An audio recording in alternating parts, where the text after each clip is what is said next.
Just days after she was sacked, Suella Braverman has launched a scathing attack on UK Prime Minister Rishi Sunak. Issuing a 3-page letter, Braverman reminded Sunak that her support was crucial for him in becoming Prime Minister. Braverman also accused Rishi Sunak of going back on his promise to her to implement key proposals on immigration, racism, and what she called hate speeches. Sunak sacked the Indian origins Braverman following a spate of controversies that the former Home Secretary sparked, often due to her aggressive style of functioning. The latest controversy erupted when Braverman, in a write-up, accused the London Metropolitan Police officers of being biased in favour of pro-Palestinian protesters. Her accusation was that protesters, including those who indulged in hate speeches, showed support for Hamas and shouted slogans like "From the river to the sea" during the protests were given the long rope. So what are Braverman's main charges against Rishi Sunak? 1. She says that Sunak became the Prime Minister despite not being the first choice of MPs due to her support.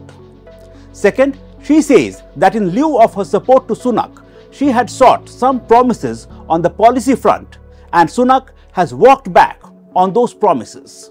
According to Braverman, these priorities were reducing illegal migration, measures to stop small boats crossing the channel, and issuing statutory guidance protecting biological sex.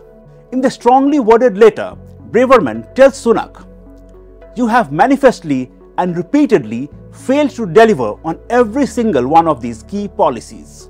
Now, it must be remembered that Suella Braverman belongs to the right-wing section of the Conservative Party, while Sunak is on the more moderate face of the party. Braverman is quite popular among sections of the Conservative Party, and analysts believe she would sooner or later pose a threat to Sunak. Now, Braverman is not the only challenge that Rishi Sunak is facing. Tory MP Andrea Jenkyns, a loyalist of former Prime Minister Boris Johnson, had called for Sunak's replacement with a real Conservative Party leader. She has written a no-confidence letter to the PM, which is of course Sunak's first no-confidence letter.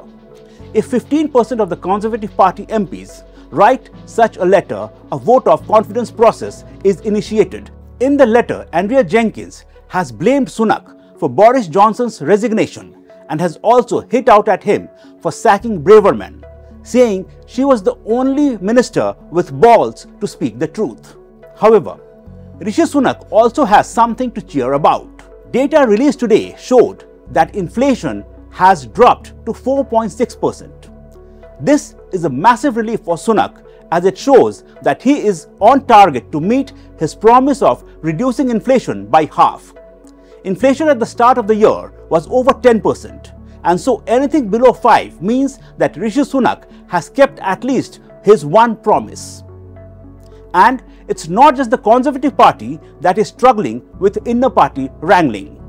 The Labour Party, that is ahead in the polls, is massively divided over the stance on the Israel-Hamas war. Many Labour Party MPs and leaders are unhappy over Keir Starmer's allegedly soft stance on the Israeli government. That's all for now. Keep watching Times of India. Stay with the Times of India for news breaks, analysis, interviews and events. We bring you stories from your neighbourhood and from across the globe as well. Subscribe to our YouTube channel. Hit the like button and press the bell icon so you don't miss any of our videos.